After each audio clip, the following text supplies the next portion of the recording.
Hello, and welcome to Graphic Policy Radio, a podcast at the intersection of nerd media and movements for social change. This is the podcast for people who insist that anytime an animated superhero show involves themes of national security, they need to have an actual national security journalist on in the conversation, lest we perhaps miss any essential angle of the analysis.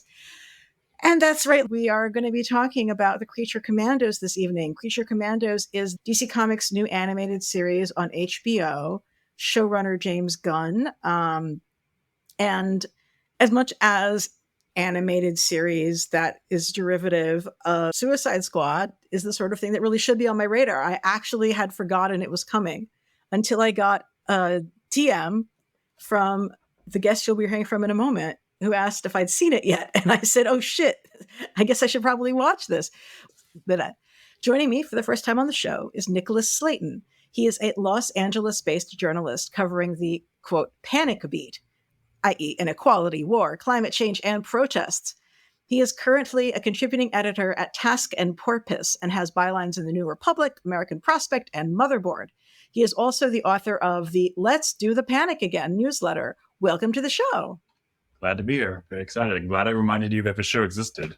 Yes. No, I was like, that is something I meant to see.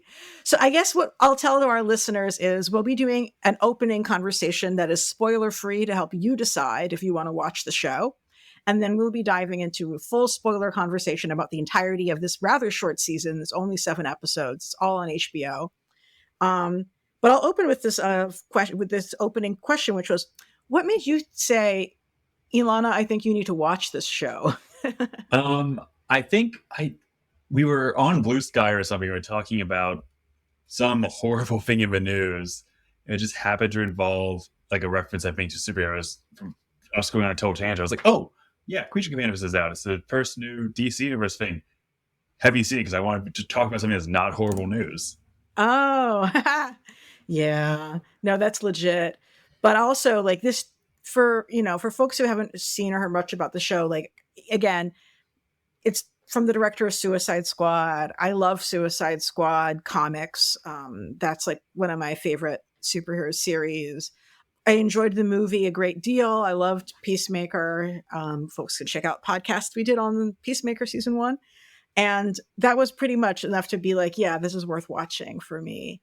And I will say this season really kicked off very strong, right into my interests, making very expressly political statements right within the first minute of the show, which is what I want from this, frankly. Yeah, I'm a very fan. I love DC Comics, and I saw both Suicide Squad movies, the bad first one and then the good James Gunn one. And I was like, okay, follow up, cool. And it's also like allegedly or officially the first new DC Universe projects. Okay, let's see this universe, let's see the tone they're going for. And I was really surprised politically and just tonally how it worked. Yeah. Well, it definitely feels like it's just continuing from the end of the Suicide Squad series and from Peacemaker. Like, it's of a piece. We have Viola Davis doing Amanda Waller. She sounds amazing. Like, she should definitely do voice acting in between her acting because she's really got it.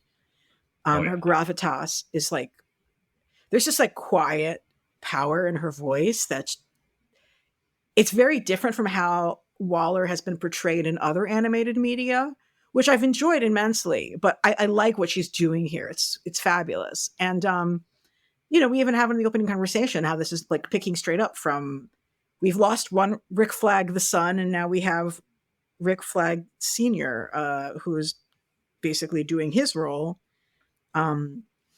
as the military liaison for Amanda Waller's various projects of enslaving bad people and making them do terrible things. And not even that, some of them aren't even that bad. It's just someone's lawyer is working overtime to define who or what is a human and who or what is a monster. And I'm like, oh, that's not depressing at all. Or scary. No, it's very timely. The show is very timely.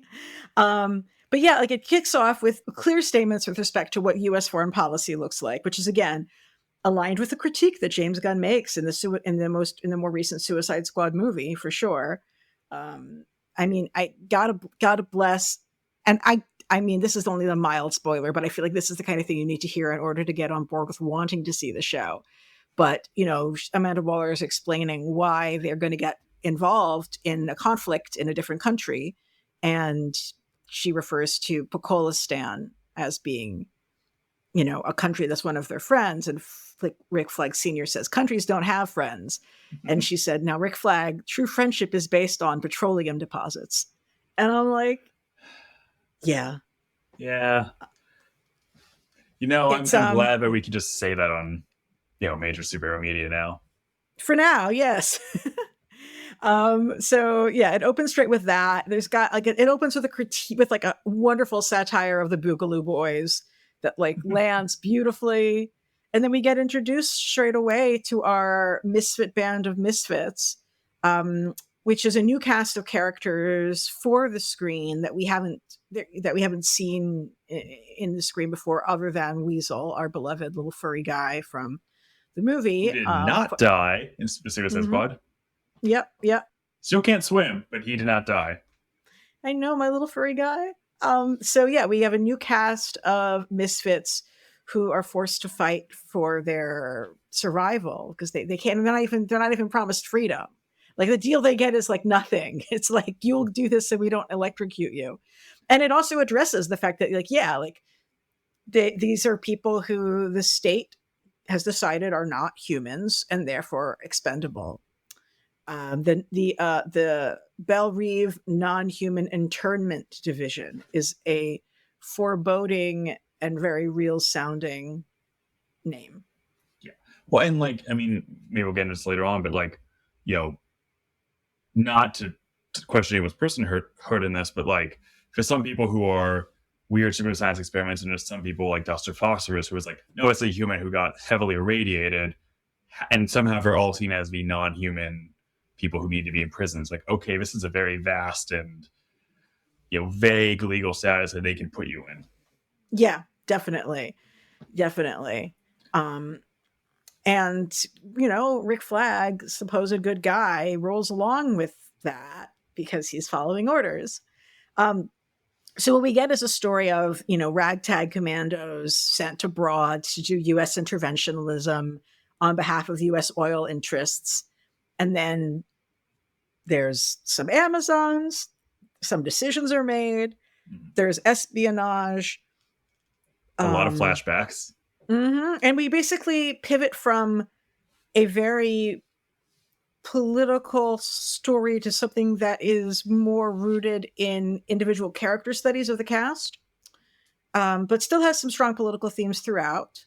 And all the while, the music is fantastic. And I know we'll be talking about that more as well. But, I'm a sucker for James Gunn's music picks. And I'm so excited to see him platforming Gogol Bordello, which is a fantastic band that I remember when they blew up in New York, years and years ago.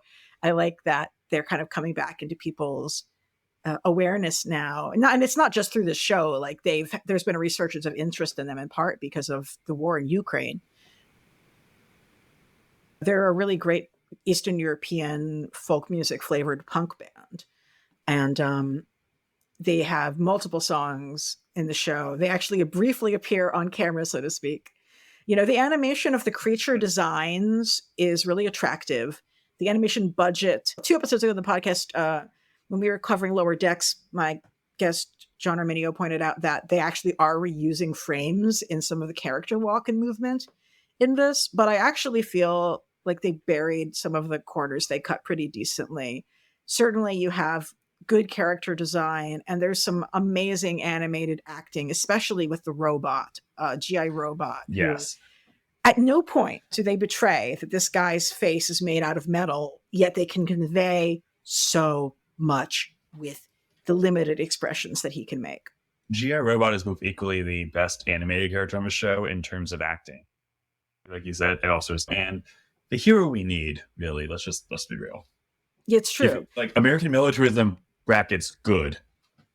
Mm-hmm, mm-hmm. Basically, GI Robot asks the eternal question of, is this a Nazi? And therefore, can I kill it? And it disturbs me how relevant that meme is now. I was like, thank you for providing us with a meme for this moment we find ourselves in, James. And this sad show as was that announced is. and I think made over the course of like a year and a half. It like, I mean, for a show, it was only 7 episodes, 7 short episodes. It was a bit of a long development, but glad it happened and glad we got a very timely hero. And Geo Robot, just salute again. Greatest generation robot. For one time, I can say that unironically. Yes. If we all were such robots. Do you have any thoughts about like who the show is for and who might enjoy it and who might kind of nope out of it? I liked the show. I want to say that, but it was such a weird project as a whole. Okay, it's a spin-off, so sequel to Suicide Squad. So it's like, hey, if you like James Gunn, if you like how he plays in sort of his lesser known characters and sort of has freedom to do some weird stuff, this is a show for you. But it's also the first official show of a new DCU ahead of a Superman movie. So I know a lot of people, myself included, wanted to check it out for that. And then part of what interested me originally was also just, creature commandos. Like, yes, Commando, Black Ops stuff, but also creatures, gothic monsters, like those classic archetypes, like vampires and Frankenstein's creatures and stuff like that, which it ends up not really being about. So if that's what interests you, maybe this isn't for you. But you might like it because it's a fun show. Yeah, like it really fully goes gothic horror for Bride of Frankenstein, and we'll be talking about her at length. But only briefly. Once her origin's over, she's just there. And awesome, but... That's true. It's actually Frankenstein who's continues and is... I will save my commentary. The reveal of his true nature is worth putting post-spoiler, but yes. I will say to you, our listeners, that is worth checking out the show for. I will also commend the series for having some interesting things to say about ableism and disability. And I don't think I've seen anybody else write about it. So folks come watch the show, stick around and hear me explain why that was significant. But yeah, there's some really great feminist satire of sexists that I feel like was emotionally gratifying to witness him do. Yeah. In terms of who may or may not be able to deal with this, I have almost zero tolerance for sad things happening to cute entities. And so, for example, while I very much enjoyed the Guardians of the Galaxy movies, I did not see Guardians 3 because Sarah Rasher was like, hey, so Guardians 3 is okay, but you can't watch that. There's too many animals being hurt. I said, thank you. And so I didn't.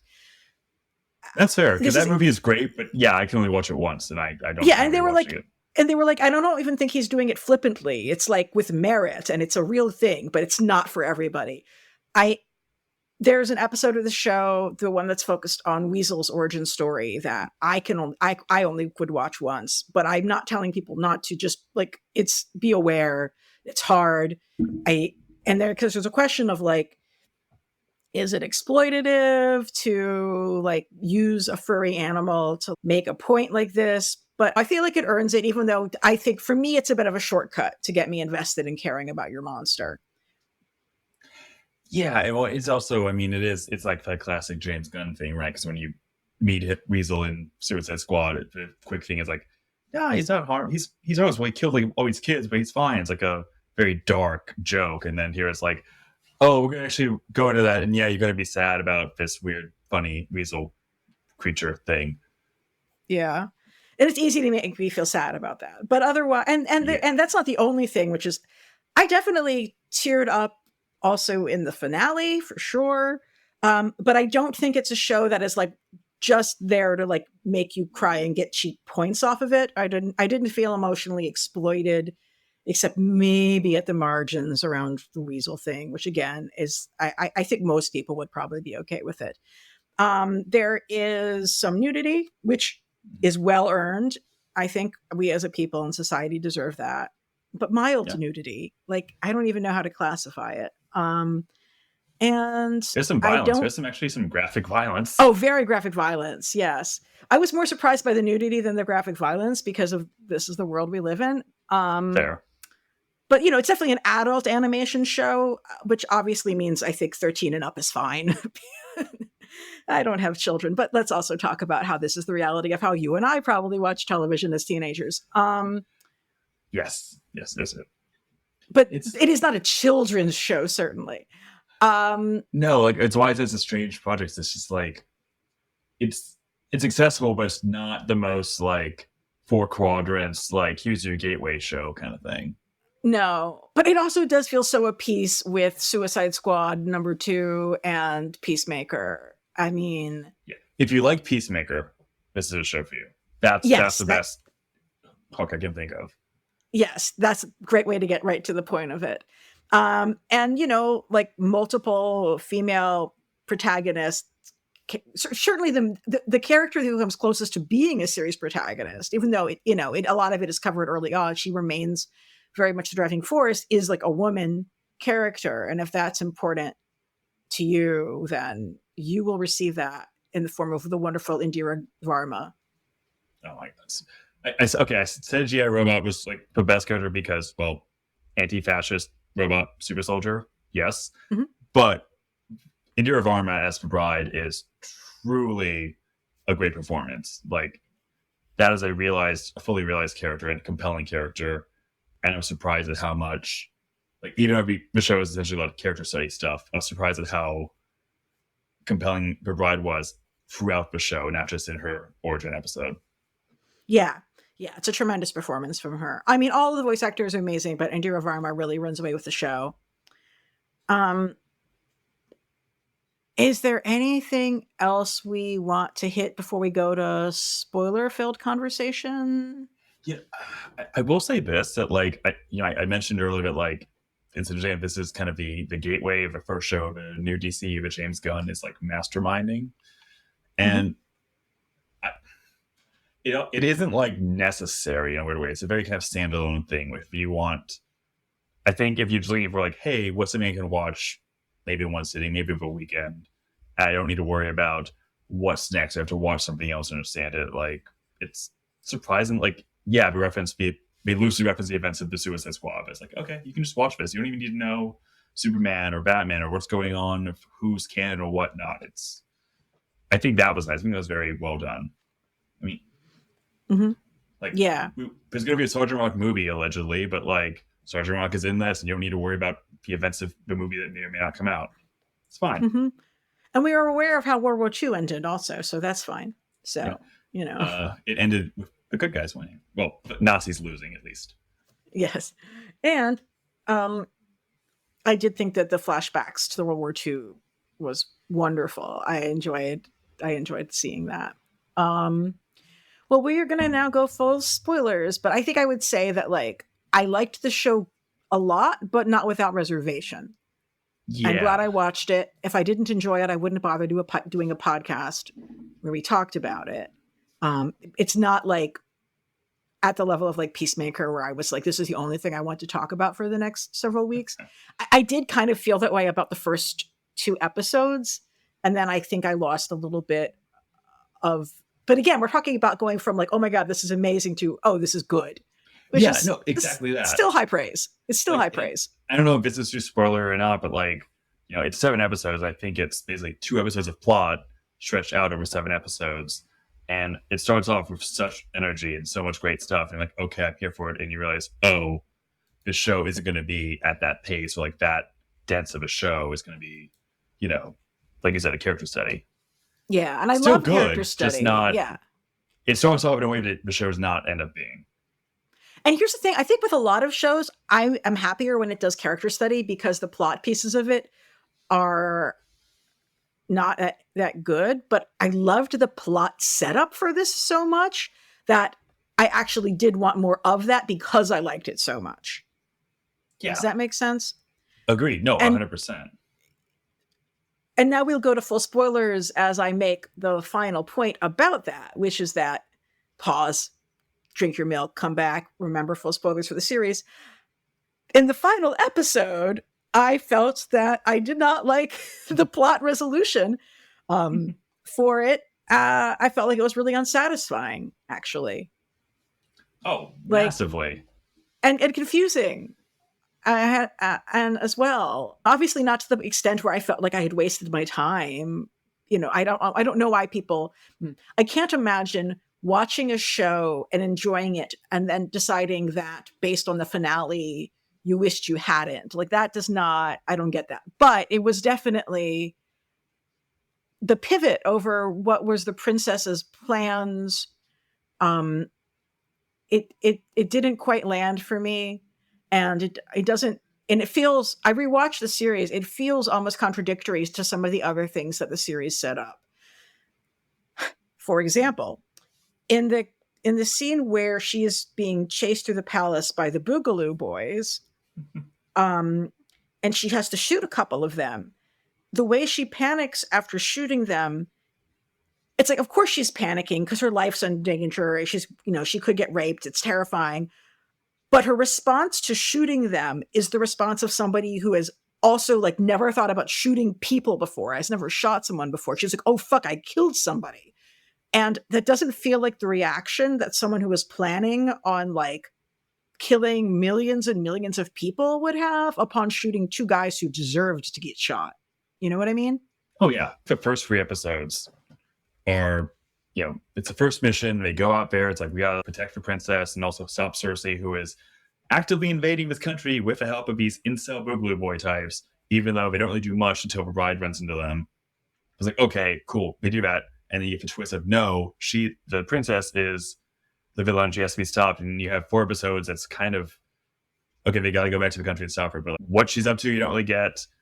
Why we got to keep saying the non-human, whatever the legal definition is, monsters, quote unquote, why they're the best option for this. And it's like, clearly this is a U.S. partner, friend, to quote Waller. I mean, the princess didn't seem that hard to kill.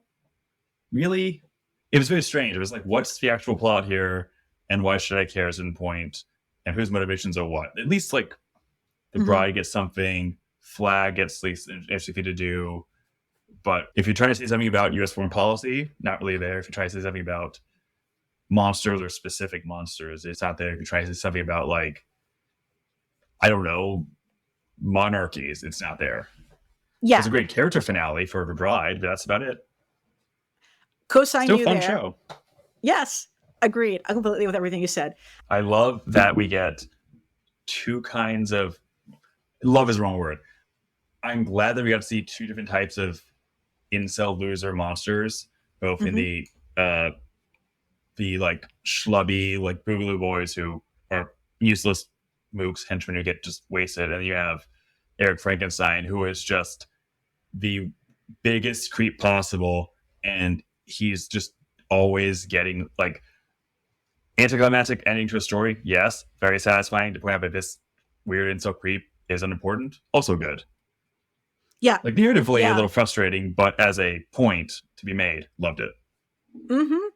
Oh my gosh. The performance for David Harbour is so it's very counterintuitive, and I think it's excellent. And I have not read the original Frankenstein book, but it feels like he has read it from what my understanding is the thing. This feels like this is rooted in the character from Shelley, like in a lot of the sort of in the self-pitying and like those questions that he asks. But it's also like, it took me a minute to be like, wait, like, here's a character who's like who's been consistently dehumanized by bad guys in his stories, and we're going to boo him.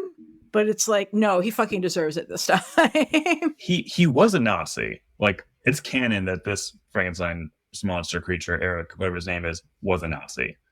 I mean, that was in like that montage of him chasing the bride throughout history. Oh, sorry, I thought you were thinking to the comics, because he is also. Oh no! I believe in the comics he actually fought the Nazis. I don't know. I read a little bit of it, Agent of Shade. I don't know if it's Frankenstein canonically too well in the comics, but yeah, I don't know if it's the same guy even. But yeah, but I sort of had this initial being like, but Frankenstein was all about humans not treating their creatures as. I'm like, no, this is something different. They are doing just it's fine to just turn this Frankenstein into a commentary on incels. Like, it's the self-pitying and the way he's self-pitying, self-mythologizing, and his monologues is quite beautiful. And also, isn't he introduced like in a yacht, like basically just like partying off Miami? Yep. Yeah. Just like this guy is he's a men's rights activist wannabe influencer who is like obsessed with this woman who wants and stalking her, and she just constantly kicks his ass. Yep. And like, great. He had her created for him because he wanted to be entitled to he felt entitled to having a woman. This is like making your AI girlfriend, except it's actually out of a living being with a brain and a heart, and then being upset that it wants its freedom. Like, do you think this Eric Frankenstein is in a crypto? oh, this Eric Frankenstein probably invented crypto. Frank coin? Yeah, totally. Oh, I mean, I hate what I just everybody said. exists literally to serve him, and he treats everybody as physically disposable, including like the woman who rescues him. Like, to him, there is no world outside of his immediate direct needs, and as soon as you don't provide that for him, you are literally garbage. Like that, it's utterly monstrous. And it's a great performance by Harvard. Like, hate the character, hate the entire. I love the storyline. There is that narrative like frustration of where it ends up going, considering the screen time it takes up. But still liked it, and I mean that just goes into like, again, like I think the biggest flaw of the show is what's this about? What's the story? Because it's like about a lot of things, and it doesn't really go anywhere with any of them outside of. Well, he's going to be back. I mean, how do you feel about the fact that Frankenstein's going to be back? I mean, cool. Like I like performances. I want to see, the idea was they cast actors who can play characters in live action. So if we get, the Bride and Frankenstein, I mean, because we're going to get Flag and Superman and Peacemaker season 2, which is cool. Oh, interesting. Well, that explains. I didn't realize that's how they'd cast them. I guess that explains Frank Grillo being. But they all did a great job as voice actors, even though they're actors. Yeah, I never heard some of these people do voice acting. I really enjoyed it. Yeah, like the whole cast did a great job. I mean, I guess that's great that these are people who may be playing them IRL, because it also is going to help with some diversity factors that the show would benefit from, the DCU could benefit from. I loved the Boogaloo Boy monologues, though. Like, how come only girls get the best waterfalls? Like, the way they talk, like James Gunn, like he's like read the fucking forums. It's amazing satire. Oh, you just know that he's like, I mean, okay, I'm not sure about words in James Gunn's mouth, but like, he's probably encountered some of this stuff online over the last decade, over, say, doing Suicide Squad or doing Peacemaker, all this stuff. And he's just, I mean, you saw obviously Peacemaker with his critique of white supremacists. And it's just, he hates these guys. He has no problem mocking them. It's delightful. Although I will also, yeah. Mm-hmm. Oh, no, please go ahead. Now, speaking as someone who I think he's really, I think he's really great. What do you make of Rick Flag as stand-in, Rick Flag Sr. as stand-in for James Gunn here? Because they've given Rick Flag Sr. James Gunn's hair, which they wouldn't have done. Like that has to be like, they're making him the stand-in for him. So like, what does that say? In a way, Rick Flag Sr. is sort of the father of the series. So it's sort of like he's the father of the children of the show, But I don't know if you had any thoughts about that. I hadn't really thought of it that way, but it does kind of make sense. He's like nominally the boss, but kind of like letting them to their own devices, which I think matches up with a lot of what Gunn has said about the DCU. He's like, yeah, I'm sort of like plotting it all out, but like, I want to let whoever writes the script write their script, or, like there's that. And yeah, it's funny because like there are set photos of, or release photos of Frank Grillo in Superman and Peacemaker, and it's like he has his dark hair again, so it's like it's definitely an animation choice, which I think works. And it's so interesting because you were saying, in what we were talking about spoiler-free section, the show starts off saying something about U.S. militarism and U.S. foreign policy.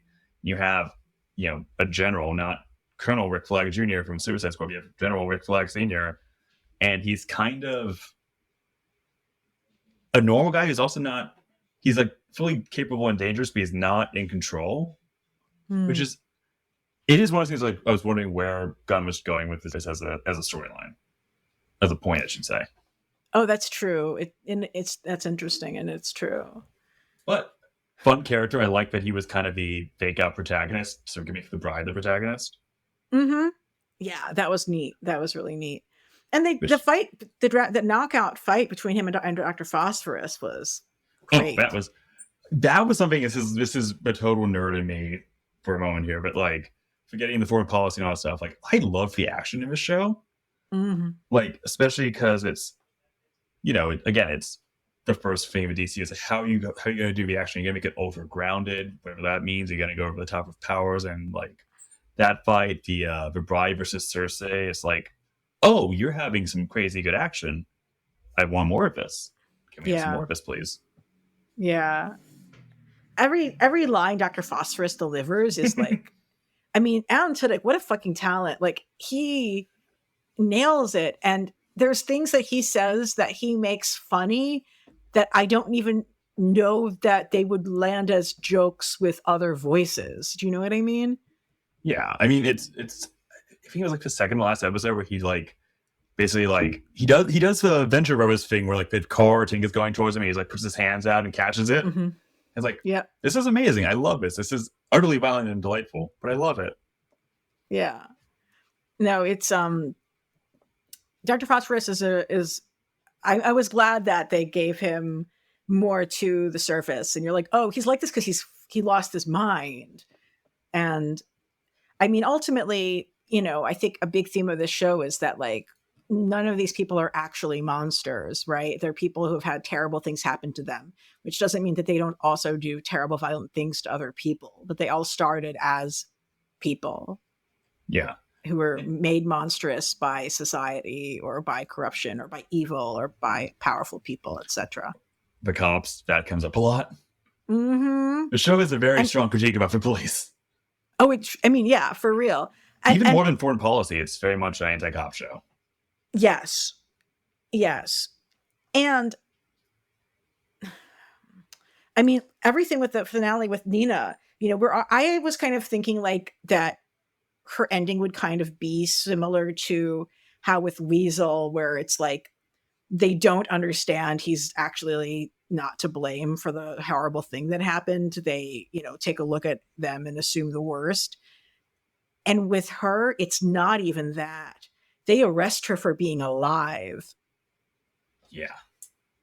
Like, I kept thinking like, oh no, they shot her dad and she's going to like go to jail because she's fighting them to try to protect her dad. It's like, no, she literally doesn't even do that. She does literally nothing wrong. They just put her in jail for being alive. And like, that was it.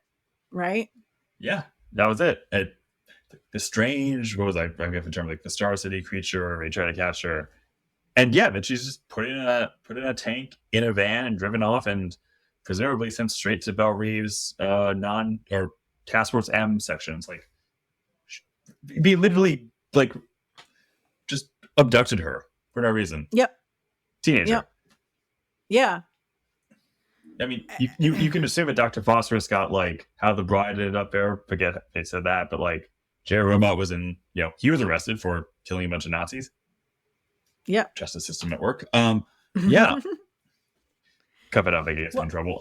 But like, yeah, it's just such a dehumanized. It's very much about dehumanization, but not so much about monsters, I guess. Yeah, because that's society is the real monster. I do actually want to talk about like how the show talks about ableism some, because I was not really expecting that to be the story about Nina. But basically, like the whole idea of her mother questioning if her life was worth living because she was going to need assistive devices, and assuming that it would be better for her to not be alive at all than to like have to live with pain and struggling. And, you know, it's funny because like we can have those conversations about senior pets, but that's a person. Okay.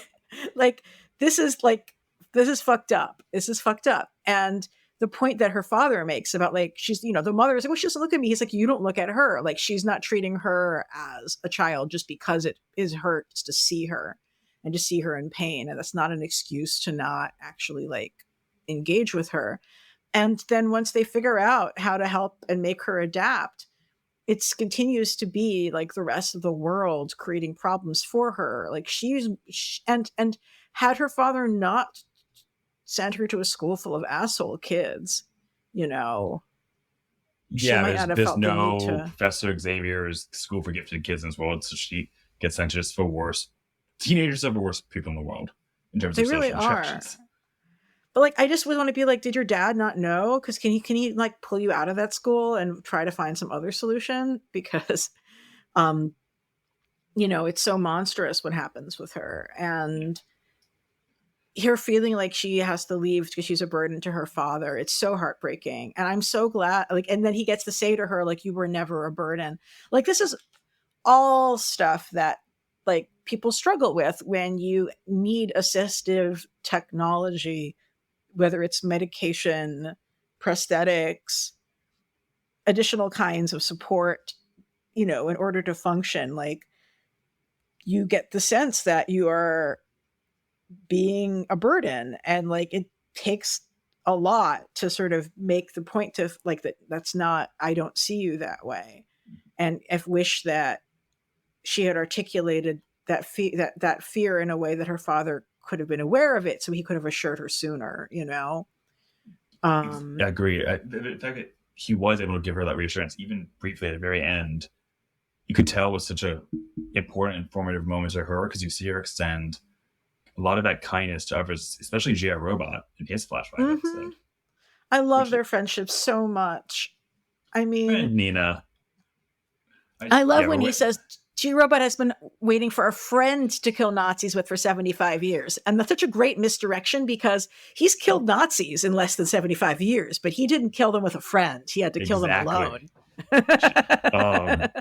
Like, Sean Gunn as G.I. Robot is also just one of us, just like, again, robotic voice, doesn't do too much, like the like giant emotive moments, but conveys so much with just a few touches.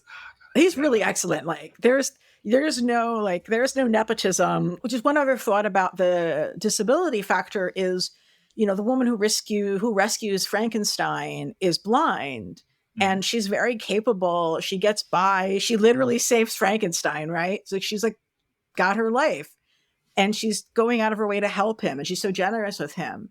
And he kills her when he leaves, because to Frankenstein, everybody is disposable who isn't immediately serving him. But like, I think it matters that this is a character who is blind, and it's not just like because, that's why she doesn't get confused immediately about like what the fuck is up with this guy. But it's also that like he's probably like, oh well, she doesn't function normally, so I'm going to take her dog, which she does need because her dog is part of her assistant, like it's part of her adaptation to be able to get around. I'm going to take that from her, and I'm going to kill her because her life as a blind elderly woman isn't valuable. See, I hadn't made that connection in terms of disabilities with the blind woman. Like, definitely the way they handle with Nina is fantastic. You said you had or hadn't read the original Shelley book. I have not read Frankenstein. Oh, okay. I read the book, love it. I've seen a lot of Frankenstein movies, and it's always like in the book and in the stage play, in the movies, always like the blind hermit who meets the creature, and in all those stories is always the kind person. Always is like, oh, you can't speak at this point, because at that point the creature can't speak, and teaches him how to read, teaches him speech, and is patient and is kind, and sees the creature as another, like, I'm blind, you clearly, you have some sort of disability, let me help you, let me take care of you. And in most of the storylines, the creature ends up killing him because another human shows up and is horrified by the creature, and the creature's like, I can't, I'm shunned, I'm hated, I'm gonna kill everybody here in a fit of rage. And just the way they do it here, of Eric being, like you said, like, oh, you're not important, you don't help me, you can't help me with my journey, I am the protagonist of reality. It's such a dark and creepy and unsettling take on, we all know the trope of it. I mean, like, oh, it's a trope in the book for a blind person. Oh, this is worse. He's just evil in an evil way that's like not the goose stepping blatant. Like, no, he just truly is selfish. Yeah. Oh, that's great. Thank you for sharing that context from the book. Actually, that's really valuable. Actually, and my understanding is that the Frankenstein's Bride piece of it is like a lot of that is really from the films. Kind of like there is that element in the book, like once he learns poetry and literature, and all of a sudden becomes very Byronic and tortured. He's like, oh, I'm lonely. I want just someone like me, and I could just go away, and we could be together and have our own, like, I can not be alone, but I can be alone away from society where I won't have to be hunted. Here it's just no. Again, I'm the protagonist of reality, and I need a bride, and like they do a design from the movie, which is awesome. It's like Elsa Lancaster as a bride is like one of the greatest character designs in history. So I don't blame him for that. What do you think about the show's depiction of tell me as a Frankenstein nerd, I did not know this about you. This is a great coincidence. Like, what did you think about this series take on the Frankenstein origin story for the bride with her relationship with the doctor, for example? Yeah, I really well, there's some consent elements there, which we'll get into, but like I love the book. I love like a decade or so ago, Danny Boyle did a stage play, and I was really close to the book. I love it. And usually the bride is created and like killed almost instantly, in the sense of just like in the book and most movies, it's like once if a creature is intelligent, the idea is that it's a fully formed brain, right? It's a fully adult human who has a fully formed brain, but they still need to learn, but they adapt really quickly. So having like the bride wake up screaming like she does in the movie in the 30s was a great touch. But I like that they sort of played on the idea of like, you have two people who are here. One's actually showing you kindness and helping you grow, and everyone is trying to hand you a flower, assuming that you're going to instantly bond with him. It's like, no, that doesn't work. Of course, the whole Victor Frankenstein basically seducing his child or falling for his child, even if it's a grown woman, that's messed up. But I still liked how they did it. I still like if they did like these guys can't die and they're just gonna be around for 200 years. And what do you get up to over 200 years? If you're the bride, you become a huge badass and fight Nazis and be a musician, which love it. Yeah, it's interesting. Like in some ways I didn't take those flash through the times period just in a literal way. Like it felt to me more like we are doing things that represent these different eras, and like, I don't know, I guess I just sort of took it as like montage rather than like actual story, if that makes sense. But I think that would be very cool. Like, I think what you said actually is completely valid. I don't know. It just sort of felt like a style thing to me almost. I mean, I definitely get this happening, especially because Dr. Phosphorus' flashback. Like, I'm not sure Dr. Phosphorus is actually doing a giant musical song and dance number in Gotham City. I mean, yeah, he's doing Kung Fu Hustle in Gotham City, Yeah. It's totally, yes. Right? Yeah. Like, all of Kung Fu Hustle was great, but the opening, just acting and dancing, is like movie peaks there. It stays great, but never quite hits that high at the dance. It's so good. I had to make a Kung Fu Hustle connection, and you're oh my god, it's so perfect.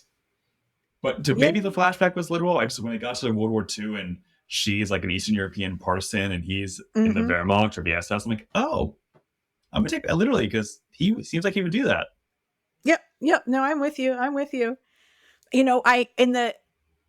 With the animation, I'll say that the sequence where she jumps out of the castle, the princess's castle early on, the way her movements are animated with her very long angular body, she just reminded me of Aeon Flux. I can see that. I can totally see that connection. Just the physical movement and all that. I was like, this very sort of spidery thing. And I loved Aeon Flux, and I am actually going to have to do a rewatch soon, even though it's impossible to find. A friend of mine has the DVDs, so I'm going to actually get to watch it that way. Nice. I mean, I was just going to say, like, on the whole Frankenstein thing, it was interesting that, like, again, like, part of why I got so excited for the show was I love gothic horror. I think I'm a huge Universal Monsters fan, right? And I was like, oh, let's do some gothic horror, like DC superhero stuff. And outside of like the bride's flashback, you don't get that. It's like more just like, oh, here's like a mer woman, here's a robot, here's a weasel in place of a werewolf, and here's the bride of Frankenstein. But it's not really going to be that gothic. I gotta tell you, I was kind of disappointed in that. I wanted more like Scooby-Doo spooks vibes. I don't know. Well, yeah, Weasel, like, you can tell that I identify Weasel as a dog because when the children handed him a candy bar, I panicked. I was like, don't give him chocolate, he'll die. But the fact that he ate the candy bar and didn't die is how we know he's not actually a dog. Yes, and thankfully. Weasel is a surprisingly tough creature. He is, I know, but I was so worried about, he hurt his poor little gums and his mouth with biting. I'm Oh like, yeah, when he bites Doctor. Oh my! I I know, was this actually poor surprised by guy. that.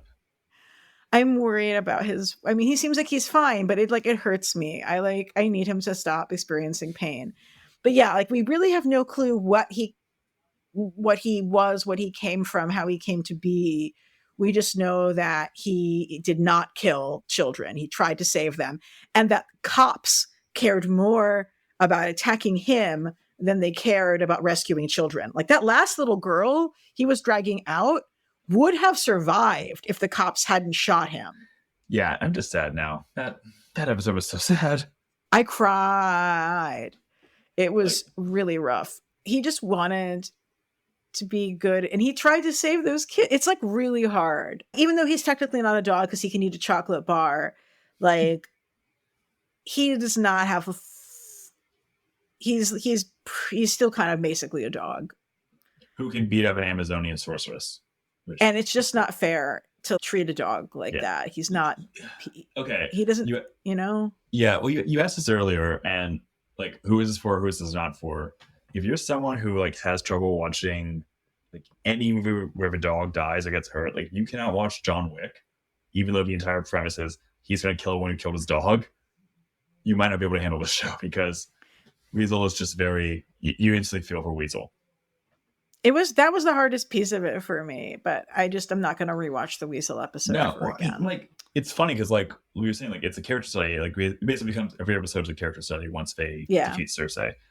Which okay, less plot, but fine. But at no point did any of it feel telegraphed, except for Nina's story. Weasel's story was like, "Where's this going?" I know he is end up, but he kept waiting. Please go somewhere else. Please go somewhere else. Nina's the only one who was like, "Oh, I see where this is going." Unfortunately, very telegraphed. But I definitely, speaking of things that were or not telegraphed, as when the Professor McPherson, when you see her in the classroom,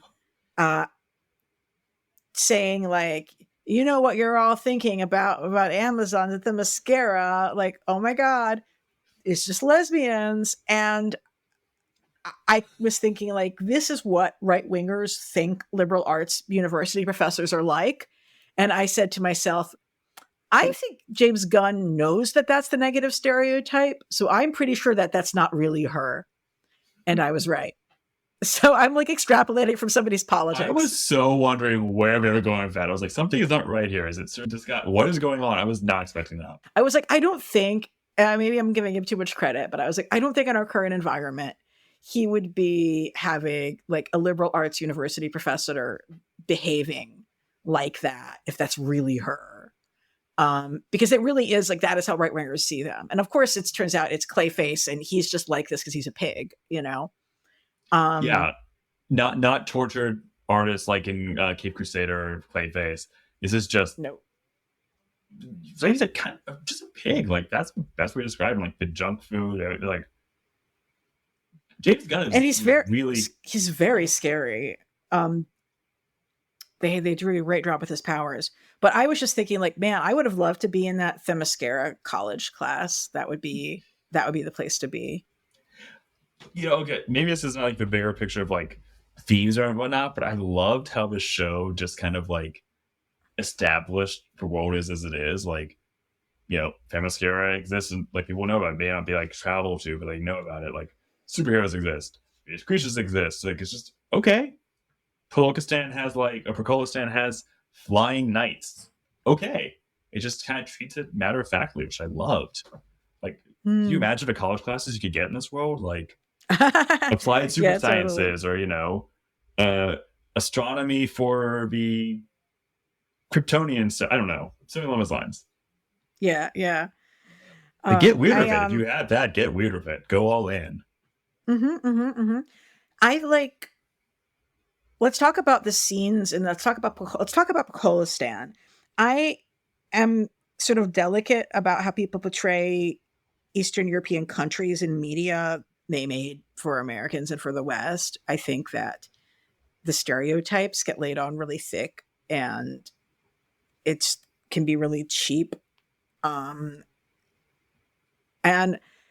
I would be curious to know like what my friends who are from those parts of the world would make of the show, but I felt like it you definitely didn't it wasn't treating everybody like clowns. The sex workers were fabulous, and like it's the tourists who are pigs, right? Mm-hmm. I mean, you do have the cartoonishness of Alexei and some of the other guards who are kind of like being the stereotypical um Soviet guy who doesn't know modern up-to-date Western references and is like making a fool of himself, but it doesn't feel like it's doing that with like everybody in there. I don't know, but No, there is and definitely, yeah. yeah, I mean, well, like the guys who are like a couple years or whatever behind in pop culture, like I think that's like not specific of a stereotype to Eastern Europe, just a lot of places. But we didn't see like, Adidas tracksuits or like cliche Eastern European mobster stuff. So I was happy about that. But But I think also, it I also mean, just sort of you get that little girl and her parents with Dr. Phosphorus. oh So yeah, like yeah, you get like these little touches also of like, and here's just, normal people living their lives. yeah. It just Um happens to have a monarchy that has flying knights with laser guns. yeah, exactly. I appreciate media that doesn't depict everybody who's not in the West as living a life of terrible desperation at all times, where whether or not they die doesn't matter because they're hardly human, they're abject. Pakolastan's got cab drivers. They had this little suburban row house family with a girl. When American media acts like only Americans can have recognizable lives for us, I actually think the end result ends up being kind of dehumanizing. Oh, it Um, massively is. Every country is 1994 Bosnia. If it's like, Eastern Europe, the closest thing like actually Pakistan too was like, it felt almost like you see those like the Princess Bride movies or like the Netflix romance movies, like the prince who like is a country that doesn't exist. But it's a tiny rich country that has a very normal life, and we just happen to have a monarchy, as opposed to yeah. like a caricature of a idea of Eastern Europe, which is fine. I don't know, having an oil rich country having a normal built up middle class as opposed to being tin despot type thing was a nice surprise. But but you also get that you get the line from the princess who's like, "Oh, all of the men here are backwards," but it's also like that's her seducing him. She's playing into his assumptions about why she wants to fuck him, right? Yeah, And it's 100%. like she's trying to enfeeble his mind and like win him over, and Yeah. like I'm not doubting she doesn't also think he's hot, but that's not the point. But I certainly think her like, oh, these all these ignorant men, and like because of what we see from the show, you're like, I mean, clearly that's what's up, but it's like she's playing into that to get in good with him. Yeah. Like you asked, you were talking about like Flag also being like James Gunn stand-in, but like I think Flag is like, it's not just because he's leading a black ops team, but he is like the perfect caricature of the well-meaning American military stuff, trying to help people around the world. Like he's a very earnest character Hmm. who's always trying to help people, and he gets manipulated like a fool. Yes. Yeah, it's crazy because sometimes you think about these characters and I'm like, why are any of you dealing with Amanda Waller? Good God. Yeah, I mean, well, Like this, yeah, like why is Argus, why is Czech, whatever organization she's allegedly part of, like they've never established like really what it is or how much leeway she has. She just runs everything. so he's a man of questionable judgment in the first place because he's doing Amanda Waller business. But I did enjoy them placing bets on how long they would be in the bathroom having sex based on his age. That was a good gag. Yeah, he's an old man. It'd be fun. Did you ever Um, wonder Amanda Waller deciding I need to deal with an evil Amazonian sorceress? Let me get the weasel who can't swim. Let me get these people who don't have combat experience. yeah, it is a bit of a I don't know. I mean, Maybe they're that feels like expendable, she's all but she can. Yeah, expendable. Dr. Phosphorus is very, very, very powerful. yeah, and yet such like a supporting cast member. What did you think about everything with GI Robots, Origin Story, Easy Company, Sergeant Rock? Let's talk about that some.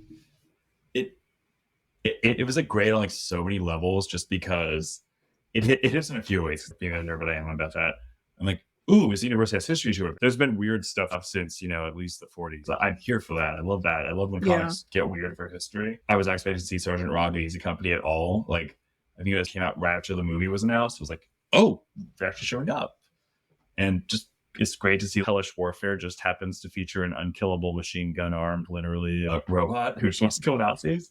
His life story after the war, and just seeing that guy just so happy in the bar was delightful. Like, Jerry Robot's amazing. Well, I think the show also asks the question of like, is he people? And the conversation he has with with Dr. Magnus, the inventor of the metallic men later on, the metal man, Dr. Magus is questions like, what is your programming and what do you want?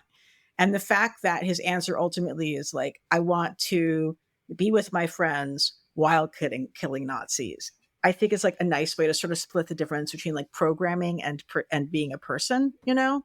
Yeah, that was such a great scene. It just makes the treatment of him so unfortunate because he is the creature they made. They made him for a very specific thing. And then they don't let him do that thing forever. But he is lonely, like, and he's, you know, worthy of life. Yeah. Well, it's interesting to look at him next to Weasel in the sense of like, both kids we don't get a definitive origin for, like we don't know where they came from. And Weasel is an animal with instincts and caring. He cares for like the princess and all this other stuff, but you know, you don't get too much of what he wants or how he factors in. Whereas Jerry Robot's like, no, I have my purpose. I know what I want to do, and I've grown so much. I know what I want to do, who I want to do it with, and and he's just kept locked away, and no one figures out who he is. What I like the implication that like all other robots were sort of stemmed from research on him, which is kind of a cool like commonality thing. But yeah, he just like get a time machine, send it back to 44, and just let him have a good time, please. He deserves it. I love the way his realizations of like, oh, these guys are also Nazis is, I mean, oh boy, just such impressive animation in his responses. I mean, what did those guys expect? Really? Like, what did they think was going to happen? Here's a robot who's famous for killing Nazis. Hey, let's take him to our Nazi meeting. His programming isn't still there. I mean, their ideas are Nazis. Well, I think it makes so much sense that they wouldn't get it because they're like, well, we are the good guys. Ergo, he's with us. It's like, no, that's not the pivot point. The pivot point, are you a Nazi or not? That's the pivot point. That's the test. And you failed. And he's not going to. I love how little, like, there's no grand speech. There's no big dramatic moments. No, he just usually goes to work. Yep. It's beautiful. It's just chef's kiss. I think the two best moments of the show were the Bride flashback and the G.I. Robot flashback episodes. Because you get that amazing, you get the really great compelling story for Bride and Eric being a creep and why she runs away and her being a badass fighting Cersei. And then you get J.I. Robot, you get the amazing World War II stuff, you get him killing Nazis in the 90s and the 40s, and you get to him, you know, General, are these guys Nazis? Yeah, GI, they are. And you just see the joy on that robot's metallic face. Oh, yeah. Good TV. Which the show ended up being somewhat disappointing narratively, but those early moments were fantastic. So let's just talk about what does it all mean, okay? So like, what does it? I don't know. Apparently, Princess Ilana, which I was like, everybody from Eastern Europe's got variations of my fucking name, which is true. That is accurate, but I'm also just like, yes, I know. Princess Ilana really actually does want to destroy the world. Like, why? Like, and Gorilla Grodd is involved. I mean, when isn't he? But like, and why does Cersei want to save the world? Like, what is Cersei's deal? She vanishes. She just like leaves the show. I would like to know more. If she wanted to stop the princess, weren't there people who she could recruit that aren't like the worst people who make you instantly not want to take her side? Like, yeah, what about that? And like, just clearly powerful enough to like fight the creature commandos pretty well. She couldn't like just take out all the knights and kill the princess. It's really confusing to me. I think that there is something to that whole notion of like, well, the government keeps pivoting on who it thinks the good guy and the bad guy is based on very bare bones, minimal information. Is like, yep, that feels right. But I don't feel like I understand the motivations of Circe versus Ileana. Like they're like why are they acting like this, doing this, etc. No, and it was that was something that's disappointing with this from Gunn, because you watch his Suicide Squad movie and it opens up pretty quickly. It's like, hey, this military coup is over for like our dictator we backed, and hey, here's a Latin American dictator we backed. Woo. It almost sort of subsidizes the thing the US does, and then it's like, oh, no. The US was also having people do massive, evil, horrible experiments on kids and people and civilians.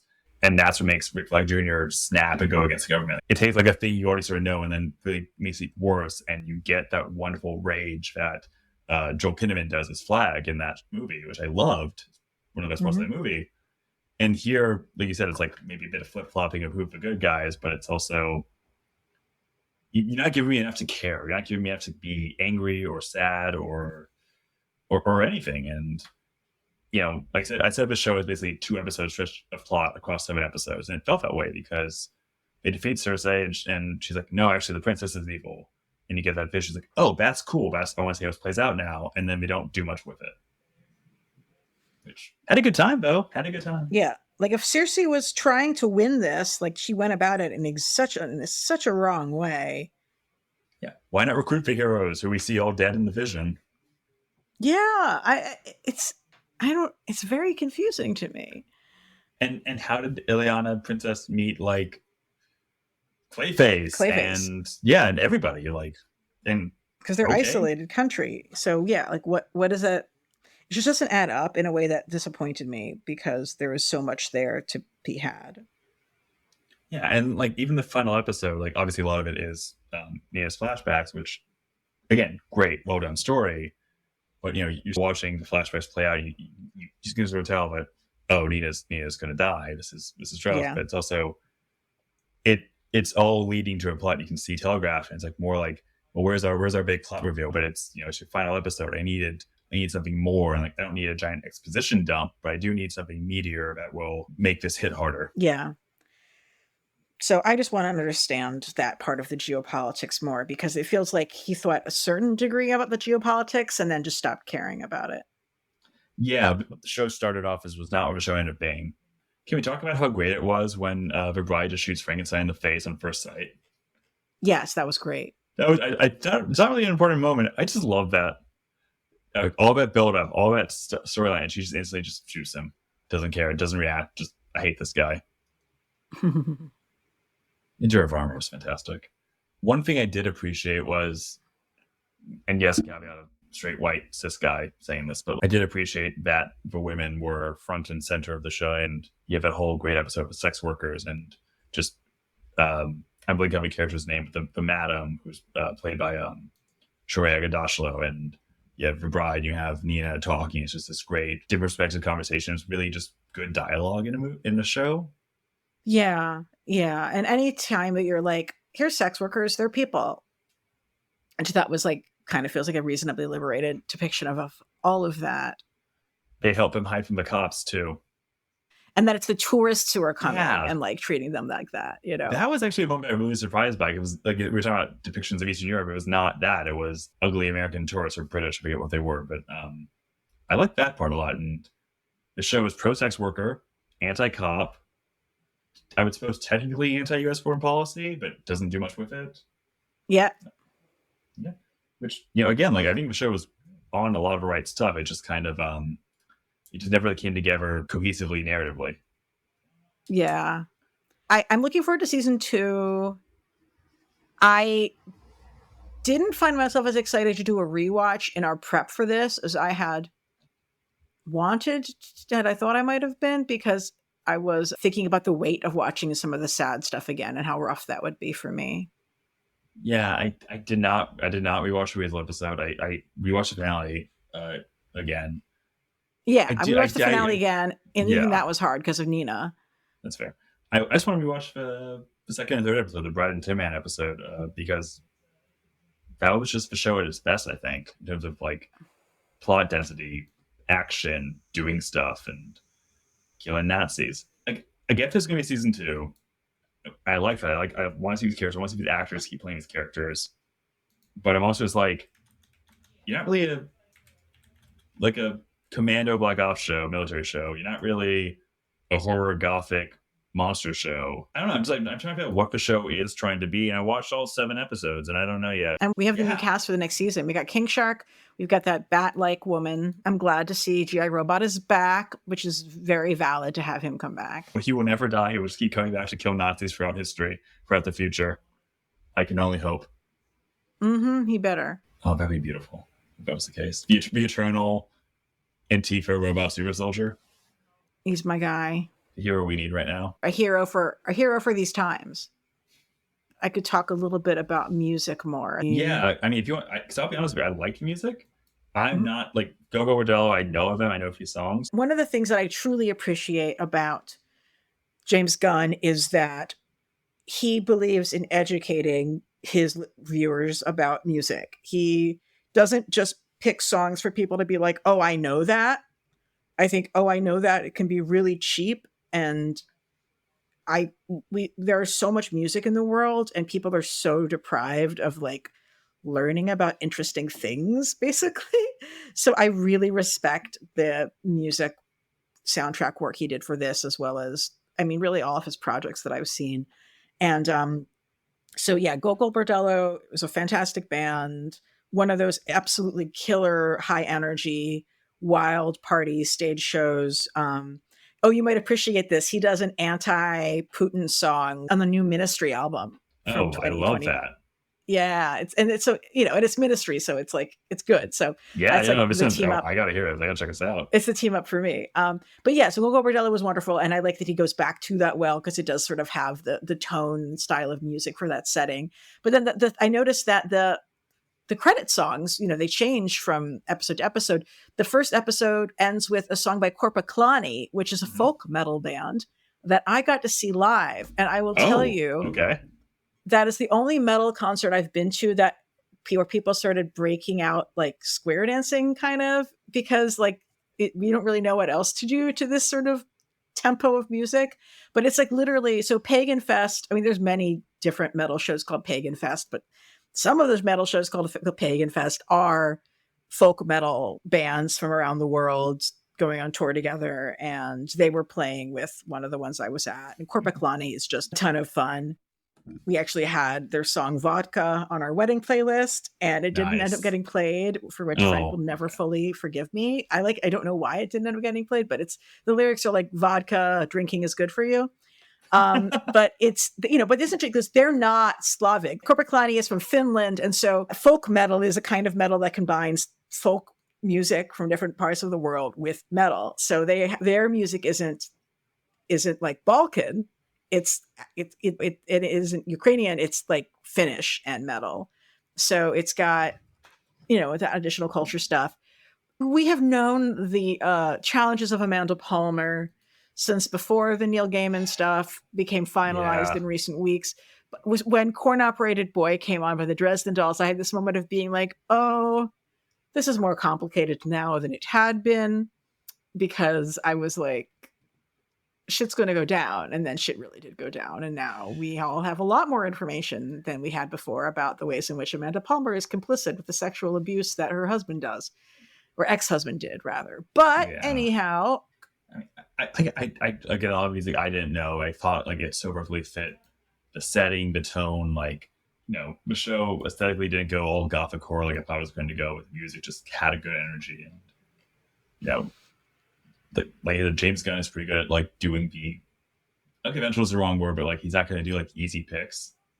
Like maybe the easiest pick would be Coin Operated Boy, because like it's about a robot, but it's also it's not like the most mainstream song, I would say. So it was nice. Yeah, no, especially it's Dresden Dolls. Like most people don't know.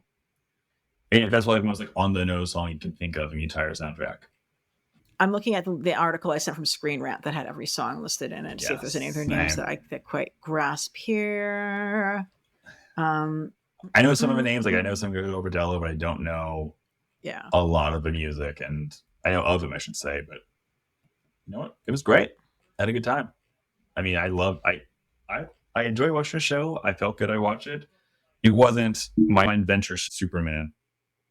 I don't know. I just wanted more from it. But I'm looking forward to season 2. And I appreciate that they put some thought into the design and art direction, even if the animation budget could be better. Maybe it'll be bigger this year. Who can say? Probably not. They tend to only reduce the budgets of things as time goes on because of the evils, right? Animation wise, like, I think a lot of problems with a lot of superhero shows these days, outside of My vs. Superman, which I love, it's just, it all feels very simple. And it's not knocking the animators who are under a lot of pressure and work very hard, and I'm not knocking them. It's just that, it feels very much like a sort of like keep a very simple house style that's been sort of going around. And I want to see him sort of get more weird with it. Because even Creature Commandos, great designs, the characters, but it all felt it didn't feel like a unique animation style. Yeah, like there was a couple of moments we shout out, but beyond those, not as much. That's again, like they got to give shit the budget, give it the time that it needs. Good God. I mean, I'm curious where, like you said with season 2, I'm curious like where we'll see these guys next outside of Creature Commandos. I mean, we're going to see Flag a few times, which is cool, but like, will any of these other characters have in Peacemaker season 2? Will we get for Bride in live action? Will we get J. Robot in live action? I want to know. I mean, if we do somehow get that Daniel Craig Sergeant Rock movie, I hope that J. Robot shows up in it. Daniel Craig, Sergeant Rock?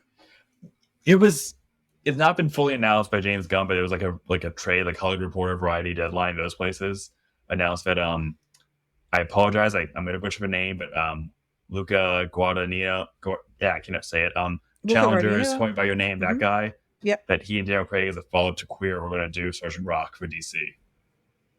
That's insane, and I'm here for it. I think that was reported right before the G.I. Robot episode came out.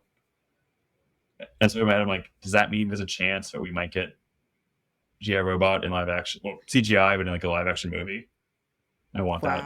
I want that. That's so very bad. promising. I mean, that. Those are fantastic talents. It would be really cool to see that. Yeah. Again, not officially confirmed, but Right, but speculative. Excited to speculative. So, Nicholas, tell me, where can our listeners best keep up with your work? This, especially. I am very active on Blue Sky. So you can find me there. I have a newsletter called Let's Do the Panic Again. Caveat is on Substack currently. I'm moving it, trying to post more on it, but you can mostly find me at Task and Purpose, where I write about the military and conflict, and then occasionally in places such as the New Republic and the American Prospect. And that's great. I mean, and Task and Purpose is a really good, legit publication for folks who might be feeling a little bit fed up about some other media these days. Thank you. We try. So we're a small team, but we work hard. Yeah, no, it's fabulous. As for me, I am definitely on Blue Sky a lot at Levin. Thank you so much. I had a lot of fun talking with you, and we'd love to have you back on the show again, Nicholas. I'd love to. Let's find something with more either Nazis being horribly beaten up or weird horror stuff or superhero stuff. I'm totally down. Love it. Love it. Thank you so much. Have a great night. And as I like to say to my friends, keep it geeky.